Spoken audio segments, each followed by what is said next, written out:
Hey everyone, how's it going? Today I'm going to show you guys how to recover your Metamask wallet without seed phrase. So for that, you do need to know your password. Basically, you cannot, you know, reset your password without knowing your secret recovery phrase.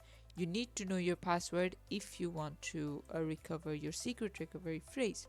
So if that is what you're looking for, then you need to head over to Metamask Vault Decryptor, and then right over here what you need to do is this is the file name that you need to copy, and we're going to click on paste text, and right over here you're going to put in your username, for me which is fabthegamer 001, and then you're going to put in your password, and then you're going to click on decrypt, and this is how you can do it. Thanks for watching. Please leave a like and subscribe for more tutorials like this, and I'll see you guys in the next one.